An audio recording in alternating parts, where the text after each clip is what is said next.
Hello everybody, Jim's Kitchen here. I've got Derrick Eames with me today from Wigan, who's a singer-songwriter. I've been listening to Derrick's stuff online for a while, and I love his voice and his unique songs. But I just wondered, Derrick, if you tell everybody, what made you start writing songs?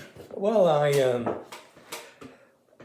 I retired and I felt I needed something to do, and I've always enjoyed singing. And I thought it'd be nice if I could write the odd song and accompany myself. So I bought a ukulele and I tried. None too successfully at the beginning, but I persisted. And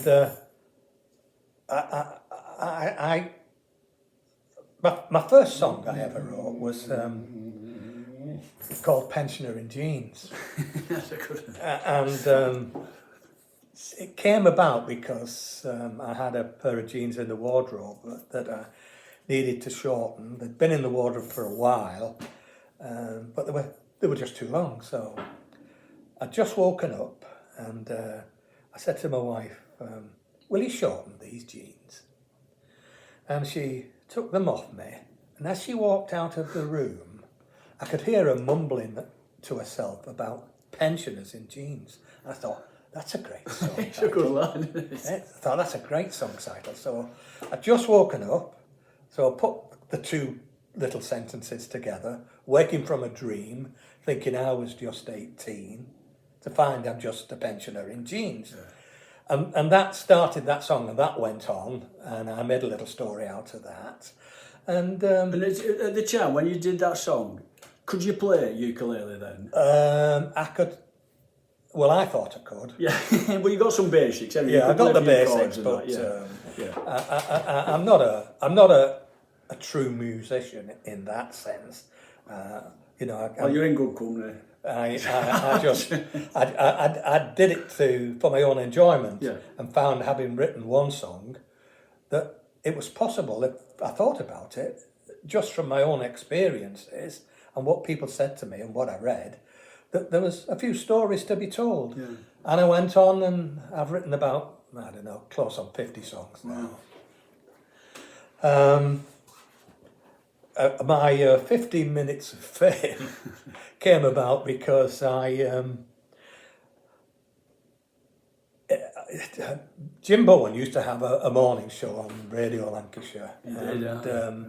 It was the entire morning, and it was called The Happy Daft Farm. Well, do you know something? Just I'm interrupting here, but do you know Bernard Wrigley? Well, Bernard Wrigley gave me a CD the other day. He wrote a load of jingles for that show.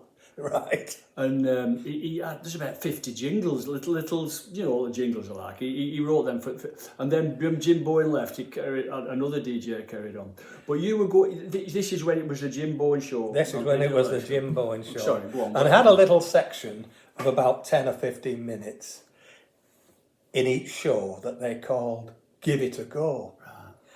And at that time I was a representative, and I was driving around in my car, but I always tried to make time for this 10 or 15 minutes in the morning. So I'd stop and I'd tune in to the show, and I'd listen to people, and there was all kinds of people on there. There were banjo players, harmonica players, singers, comedians, anybody who was willing to give it a go. But anyway, I was more interested in listening to the singers, really.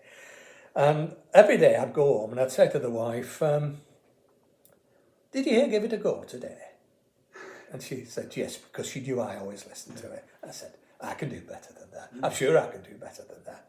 Anyway, she would say to me, scratch your head, and she'd do this, like Big Head, you know. That's what Melanie says to me. Scratch your head. Anyway, in the end, I think it must have got to her, because I came home one day and she said, there's a message on the answer phone for you. Oh. Thinking it would be a customer or an order or a complaint. I went up and I switched the answer phone on, and it said, this is Jan, I just can't remember her second name at the moment, but she was involved with Jim's show.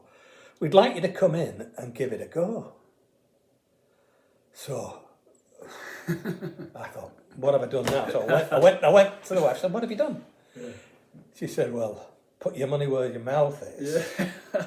I rang the radio station today and I asked them to put you on.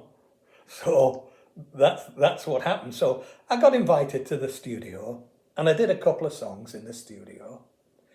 And Jim Bowen always said, or not always, but occasionally would say at the end of someone's performance, did you hear that, Jan? And I said to my wife, that's code for something. Yeah. I don't know what, but he doesn't say it every time. He just says it occasionally, every now and again. Anyway, I went in and I did my 2 songs and did my interview with him. And he, at the end, he said, did you hear that, Jan? So on the way home, I'm saying, we've not heard the last of this. I'm sure there's some. Anyway, 2 or 3 days later, phone went. And it was this producer again, Jan, or coordinator, I think she was really. And we'd like you to come and play at the Lowther Pavilion Theatre in Lytham St Anne's. Fantastic. So I thought, yeah, I've made it now. You know, I'm a star. Well, it was in my eyes anyway. But anyway, we went and we did the show. We did proper sound checks and makeup and all that kind of thing. So it was a full theatre with a full audience? And yeah. yeah. Lowther Theatre, approximately 500 seater theatre. Every single seat was taken. Fantastic. But there's a little part to this story. Before the show, and after I'd agreed to do it, I'd be driving around, and then at the end of every show, suddenly, one day came my voice on the radio saying, you've heard him on the radio, now come and see him live. Right. And they played this little section of me for about a fortnight at the end of every show, or in between shows, to promote the show. Yeah. Hey, and I thought, fantastic. yeah, you know, I was secretly very pleased. Very well. So that's the story of my 15 minutes of fame. Really. And he's not. I don't know how Jim Bowen, but I loved it. I think he had a great radio sound, you know, and he was a nice bloke. He was more than a comedian. He was a nice bloke. He had the knack of making people feel relaxed. Yeah. He talked to them as if he'd known you for years. Yeah. And what he was doing, he was brilliant. So, you know, all in all, it was a really nice experience. Yeah. Do you know that first, what was the Jeans, the Jeans, Picture in Jeans, was that your first song? That was the first song I wrote that I felt I could perform. Right. And other people might be interested in listening to it. Because it's just funny, when you grew up in, I think you're a bit older than me, but when we grew up in then, wearing jeans was quite normal, isn't it? I think in the 50s and 60s, wearing jeans, everybody wore jeans. And just because we've got old, shouldn't stop us wearing jeans. But strange as you may say, I wore those jeans once. Right. They're back in the wardrobe. Well, as new. As new. Well, funnily enough, I thought I'd put my nice shirt on today because YouTube were coming. Yeah. So I put this shirt on, and I just went in the bathroom to wash my face, and I realised the label was still stuck on back. But I just wanted to ask you about the instrument you play. Can you just pick it up and show everybody? Because not only this is a ukulele. It's a ukulele, 8 strings. But it's got 8 strings. Mm. So obviously 4 pairs. Yeah. And is this the same chord shapes as a guitar? No, they're different chord shapes. And for me, one of the reasons I don't play the guitar well is I find it very difficult to play the chord of F. Right, yeah, it is quite, and so, but with the ukulele, it's quite simple. It's just 2 fingers. Right. All right. I've seen some, I'm sure there's some people play ukulele with guitar shapes, don't they, Colin? Colin's here as well, by the way. They are shapes, they're guitar shapes. Yes. But they're not, they're a fifth out. Right. So a G becomes a D. That's so, it. So you'll play a D shape on a guitar. Yes. It is G. That's right, yeah. So they are the same shape, and they're the same shapes only across 4 strings, obviously. That's right, yeah. So you are correct, they are guitar shapes. But is it unusual to have 8 strings? Is that, Well, most ukuleles have 4. When you Yeah. see people playing the ukulele normally, Yes. they play 4 strings. I've got a few, got more than one ukulele, obviously. I've got several, and they're all 4 strings apart from this one. I've noticed in the last few years there seems to be quite a lot of ukulele bands springing up in different towns. I know there's a friend of mine who lives on this lane, this lady who she's on her own now. Her husband passed away, and she's a member of a ukulele band in Croston. And it's great that they're creating music. They're not all. There's quite a few who play ukulele. Then there's a bloke who plays guitar, and I think somebody plays bass as well. So it is a good thing, because it sort of went out of fashion, didn't it? Yeah, well, I think a lot of serious musicians look to them as toys. And they're not a toy at all. No, they're not at all. They're a very serious instrument. But sometimes when I'm playing and there's a lot of guitars around, I think people think, well, why doesn't he play the guitar? I don't know. Well, anyway, going back to your songs, you've written 50 odd songs. I mean, that's a lot of songs. When did you actually start? How many years ago? Oh, well, I started when I retired. I retired in 2015. Yeah. And that's when I suppose I wrote my first song. So you've been knocking them out a bit then? It's 9 years, isn't it?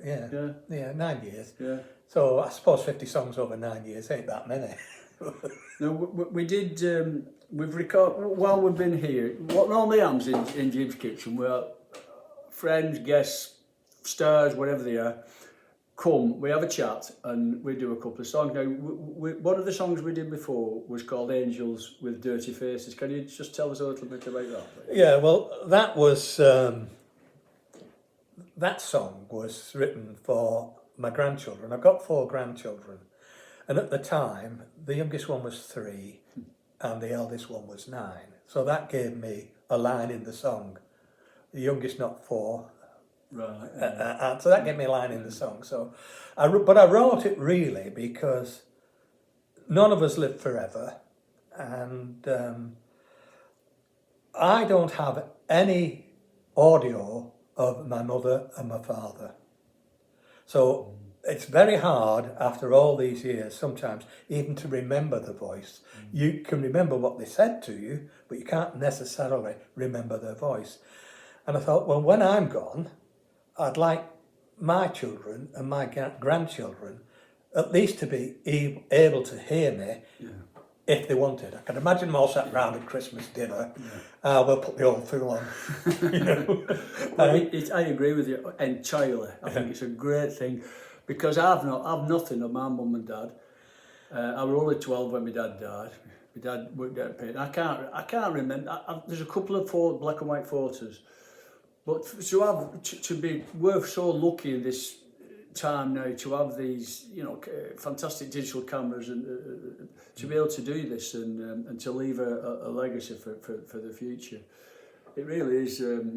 And that's one of the reasons why I started this Jim's Kitchen thing. Yeah. So we could just meet different people, record different songs and that. And it's great to have the opportunity to come and be with you and play a couple of songs, you know. Well, you brought this bloke with you though, haven't you? Come here, Colin. Come here. He's my sounding board. He doesn't want me on the video. I don't know why. Hello. Colin Winstanley, fantastic. Because I've seen Colin in Meddling Men. Yes, that's right. Are you still getting around? Yes, yeah. More and more. The people who were in it is Dave. Why does Dave call himself Mr. Nash? Not a clue. I really, really don't know. Mr. Nash. I don't know why it's Mr. Nash. And Wayne plays with you sometimes. Wayne Colin, yeah. Now, you know Wayne's been here, Wayne and Kim, Yes. and that was great having them here. And Pete Barham used to play with you as Peter well. Barham didn't does, he? yeah. Yes. He plays keys. Yes. So we play as we can play. Every one of us solo, I suppose. Of course. Yeah. We do a lot of stuff as a duo, at me and Dave. Yeah. And then when we can all manage, when work commitments, etc., we'll play as a four-piece. Right. If there's, we like doing it on bigger stages. There's a Of lot of course, places, venues you play, and they're Well, just there not you big go. enough. Fantastic sound, because you can all sing as well, and it's really great what's the material that you do. But what is the link between you and Derrick? Derrick is my neighbour. Literally lives 20 yards away from me. So that's why I say I'm his sounding board. I can literally hear him when he's writing a song. But he lives across the road, so we do spend a lot of time going through Derrick's songs. His But material. I was saying to you, Derrick, before, and it's not showing off, and it's not being big-headed. You write something. You want to share it, don't you? You do. You want other people to appreciate your efforts, really. Yeah. And it's nice to have somebody like Colin who's got a lot of experience. Well, he's as I say, he's more than handy because he often will make a little suggestion when I've written something, perhaps add a chord or take a chord out, or that's you've overcomplicated that or whatever. And usually, or almost always, he's right. You know, if I take a chord out, I put a chord in, it seems to work. Yeah, and we've got a little dog with us this morning. This dog is not in the group. It's my son's dog who's stopping with us. But it's been great. I mean, we're going to record another song in a minute. But I was thinking, which other song did we do before? We did Angels with Dirty Faces.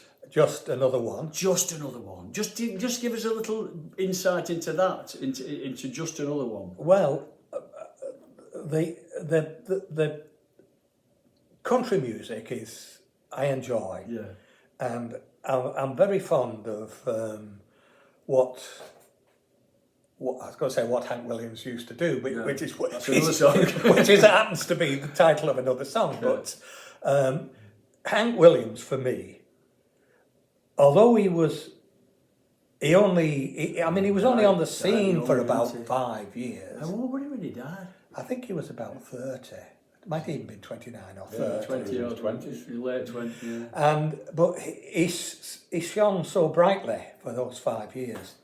And he wrote some absolutely fantastic songs. And they were all from the heart. Yeah. And they were all, to me, it was what he was thinking at that time. And that's how I hope I write my song. Yes. It's what I'm feeling at the time I'm writing the song. So, if you like, I suppose they're all from the heart one way or another.